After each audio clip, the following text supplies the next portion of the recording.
नत्वा जिनेन्द्रियगत सर्वदोषं सर्वज्ञदेवं हितं दर्शकं च श्रीजैन सिद्धान्त प्रवेशिकेयं विरच्यते स्वल्पधियां हिताय द्रव्य गुण पर्यायिका जो नित्य होवे ज्ञान सिद्ध मिले सम्यक पर पावे पद निर्वाण।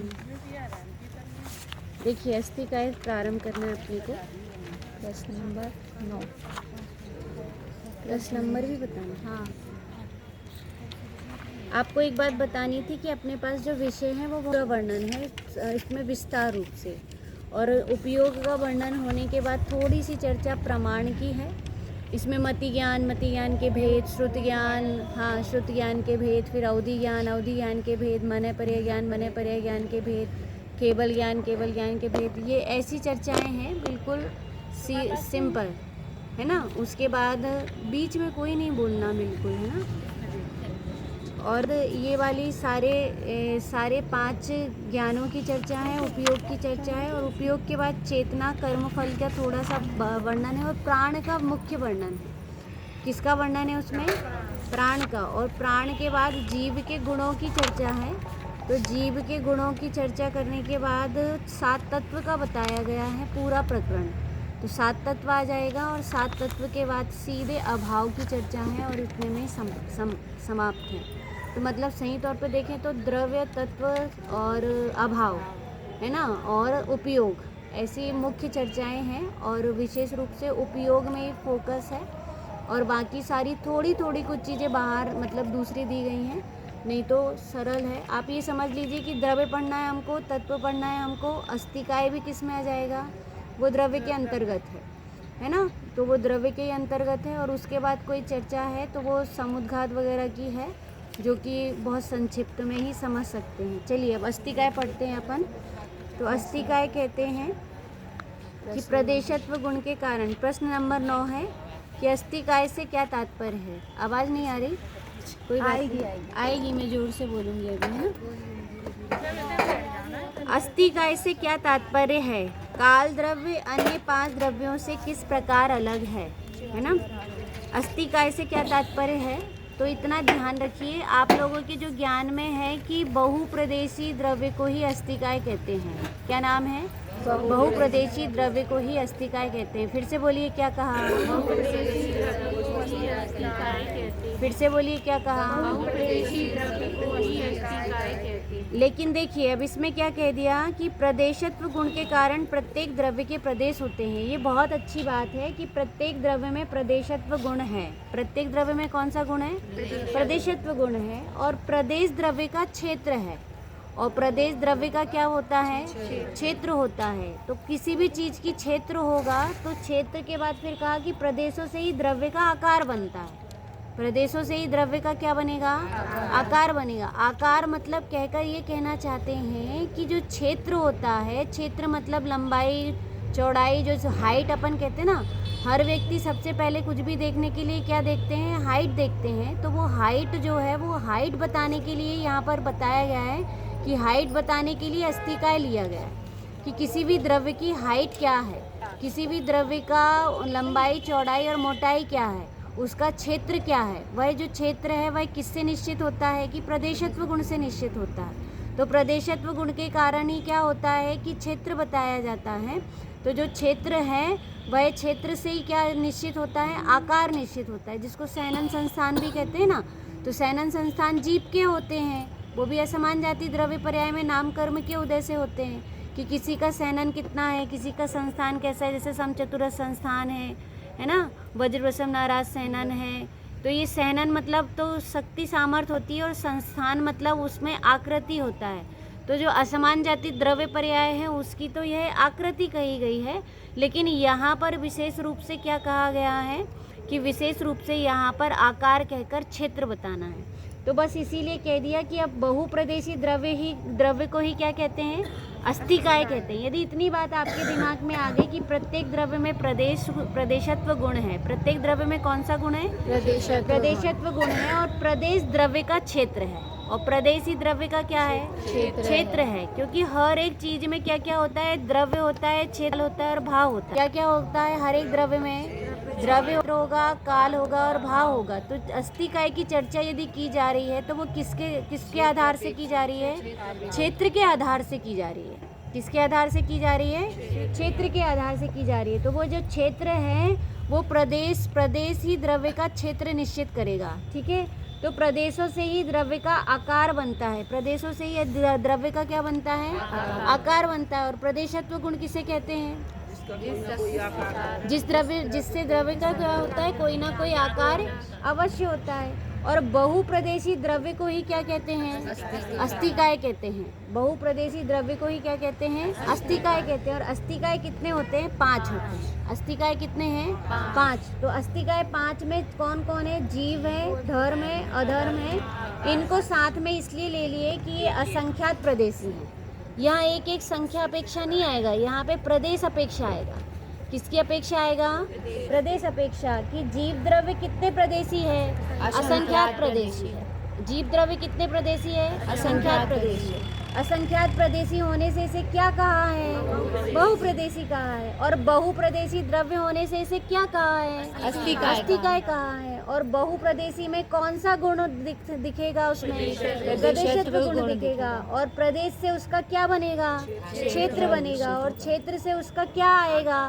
आकार आएगा। और आकार आएगा तो इसमें कौन सा आकार आया है? कि वो बहुप्रदेशी असंख्यात प्रदेशी जो है वो बहुप्रदेशी जीव द्रव्य का ऐसा आकार बनता है। किसके कारण बना? प्रदेशत्व गुण के कारण। किसके कारण?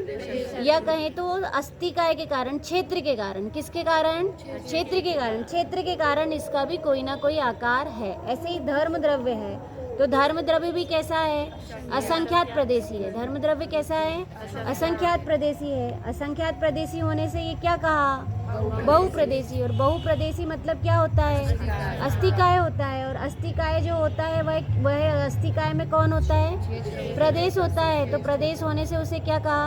क्षेत्र हुआ। और क्षेत्र होने से उसका कोई ना कोई आकार अवश्य बना। ऐसे अधर्म द्रव्य भी कितने प्रदेशी है? असंख्यात प्रदेशी है। इसलिए यह भी क्या है? बहुप्रदेशी है। और बहुप्रदेशी होने से अस्थिकाय है। और अस्थिकाय होने से इसका भी कोई क्षेत्र बना और क्षेत्र से कोई ना कोई आकार बना। अब फिर उसके बाद कौन है? आकाश द्रव्य। आकाश द्रव्य कितने प्रदेशी है? अनंत प्रदेशी है। कितना है? अनंत प्रदेशी। लेकिन लोकाकाश कितना प्रदेशी है? असंख्यात प्रदेशी। प्रदेश की अपेक्षा बोलिए कि लोकाकाश कितने प्रदेशी है? असंख्यात प्रदेशी है। लोकाकाश असंख्यात प्रदेशी है ना? लोकाकाश कितने प्रदेशी है?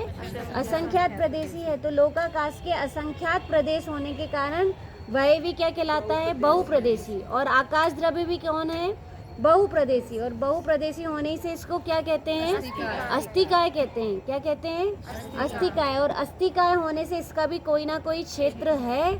और क्षेत्र होने से इसका कोई ना कोई आकार है। आकार है मतलब कि ये अनंत आकाश, अनंत अनंत अनंत आकाश का भी कोई ना कोई आकार है। क्यों है आकार? कारण उसका क्या है? क्योंकि वह सब कौन है? बहुप्रदेशी। वह सब कौन है? बहुप्रदेशी। अब फिर क्यों कौन रह गया? पुद्गल। कौन रह गया? पुद्गल। पुद्गल स्कंद अपेक्षा बहुप्रदेशी है। किसकी अपेक्षा है? स्कंद की अपेक्षा बहुप्रदेशी है। इसलिए वह कैसा है? संख्यात भी है, असंख्यात भी है और अनंत भी है। कितना कितना का? संख्यात, असंख्यात और अनंत। तो अस्थिकाय में मुख्य रूप से देखें तो कितने द्रव्य आ रहे हैं? 5 द्रव्य आ रहे हैं। कितने द्रव्य हैं? 5। और परमाणु जो पुद्गल परमाणु है और कालाणु है ये कितने प्रदेशी हैं? एक प्रदेशी है। एक प्रदेशी होने के कारण इनका कोई आकार या क्षेत्र या इसका क्षेत्र नहीं कहा गया, आकार नहीं कहा गया, क्योंकि वह कितना है? वह एक प्रदेशी है। और यदि उसको बस आकार उसका कहें तो कितना है कि कोई अलग से नहीं उसका, बस वो एक प्रदेशी है। तो एक बिंदु रूप में बस है, इतना ही है। ठीक है। अब देखिए इसमें से देखते हैं कि प्रदेशत्व गुण के कारण प्रत्येक द्रव्य के प्रदेश होते हैं। प्रदेशत्व गुण के कारण प्रत्येक द्रव्य के क्या होते हैं? प्रदेश होते हैं, जो उस द्रव्य का क्षेत्र कहा जाता है। प्रदेश ही क्या कहा जाता है? क्षेत्र कहा जाता है। प्रदेश ही क्या कहा जाता है? क्षेत्र कहा जाता है। फिर क्या कहा? प्रदेशों से ही द्रव्य का आकार बनता है। प्रदेशों से ही द्रव्य का क्या बनता है? आकार बनता है। आकाश द्रव्य सभी द्रव्यों को अवगाहना देता है। कौन अवगाहना देता है? आकाश द्रव्य। सब बोलोगे तो अच्छा लगेगा मुझे, मैं अकेली चिल्ला रही हूँ फिर ऐसा लगता है। थोड़ा जोर से बोलना है ना। आकाश द्रव्य सभी द्रव्यों को क्या देता है? अवगाहना देता है। जिस द्रव्य के अनेक प्रदेश होते हैं तथा जो अपनी उपस्थिति से आकाश के अनेक प्रदेशों को घेरता है ना। अब क्या हुआ कि जो प्रत्येक, इसमें क्या कहा, जिस द्रव्य के अनेक प्रदेश होते हैं, जिस द्रव्य के क्या होंगे? अनेक प्रदेश होंगे। तो प्रदेश होंगे तो उसकी उपस्थिति से वो क्या करेगा कि आकाश के उतने अवगाहना से स्थान को घेर लेगा। आकाश के क्या घेरेगा? अवगाहना से उतने स्थान को घेर लेता है, तो उसे क्या कहते हैं? अस्तिकाय। क्या कहते हैं? अस्तिकाय, अर्थात बहुप्रदेशी कहते हैं उसे। क्या कहते हैं? बहुप्रदेशी कहते हैं। ठीक है। पुद्गल द्रव्य यद्यपि परमाणु के रूप में एक प्रदेशी है ना। क्या कहा? पुद्गल द्रव्य यद्यपि परमाणु के रूप में कैसा है? एक प्रदेशी है। किसके रूप में? परमाणु के रूप में। कितना प्रदेशी है? एक प्रदेशी। कौन है एक प्रदेशी? पुद्गल द्रव्य। ठीक। तथापि उसके स्कंद रूप होने की शक्ति, उसकी कैसी शक्ति है? स्कंद रूप। आज अपन ने सुबह पढ़े थे ना, वो कैसे भेद और संघात से जल्दी जल्दी क्या हो जाता है कि वर्ग वर्गना और स्कंद बन जाता है, कैसे समान जाति से वो हो जाता है। तो ऐसे ही उसमें स्कंद होने की शक्ति होने से परिणमन के कारण उसमें अस्तिकाय का उपचार किया जाता है। किस में उपचार किया है? पुद्गल द्रव्य में। किस में? पुद्गल में। मुख्य रूप से कितने हैं? 4। मुख्य रूप से कितने हैं? 4। और एक में क्या है? उपचार। ठीक। काल द्रव्य में अस्तिकाय होने का उपचार भी संभव नहीं है। लेकिन काल द्रव्य में क्या नहीं है संभव? अस्तिकाय होने का उपचार भी संभव नहीं है। समझ में आया है ना। इसलिए इसमें कहा, यदि अब आपसे प्रश्न पूछे जाएं इसी प्रश्न से रिलेटिव, तो आपसे कहें कि रिलेटेड। ठीक। हाँ, तो अब ये कहना है कि आपसे एक प्रश्न पूछें कि धर्म द्रव्य संख्यात प्रदेशी है, सही है या गलत? ये बताना है सही है या गलत, है ना। गलत। हाँ, बस इतना ही बोलना। अब पुद्गल द्रव्य परमाणु अपेक्षा से अस्तिकाय कहलाता है, सही है या गलत? सब लोग नहीं बोल पा रहे। गलत। ठीक है। फिर उसके बाद क्वेश्चन है, प्रश्न सुनो। फिर उसके बाद प्रश्न है कि कालाणु अस्तिकाय का महत्वपूर्ण द्रव्य है, सही है या गलत? फिर इसके बाद प्रश्न है कि जीव द्रव्य संख्यात, असंख्यात और अनंत प्रदेशी होने से अस्तिकाय कहलाता है, सही है गलत? क्यों? पुद्गल हो रहा है तो नहीं हो रहा है क्या इसके साथ हो रहा ही नहीं हो रहा है। इसके बाद आगे के प्रश्न में है ना, उसमें संकोच विस्तार की शक्ति है। कौन सी शक्ति है? संकोच विस्तार की शक्ति है। संकोच विस्तार की शक्ति से वो कैसे आकर कहाँ पे प्रवेश किया, वो सारी चर्चा इसमें है। चलिए, तो आपको ये बन गया, तो बन जाएगा धर्म द्रव्य और अधर्म द्रव्य एक प्रदेशी है, सही है या गलत? धर्म द्रव्य और अधर्म द्रव्य एक प्रदेशी है, सही है या गलत? धर्म द्रव्य और अधर्म द्रव्य संख्या में एक है, गलत है या सही? संख्या में एक है, वह तो क्या है? सही है। लेकिन प्रदेश की अपेक्षा देखेंगे तो कैसा है? गलत। चलिए, अब आगे देखिए। 5 अस्तिकाय द्रव्यों के प्रदेशों का प्रमाण। 5 अस्तिकाय द्रव्यों के प्रदेशों का प्रमाण लोक में उनकी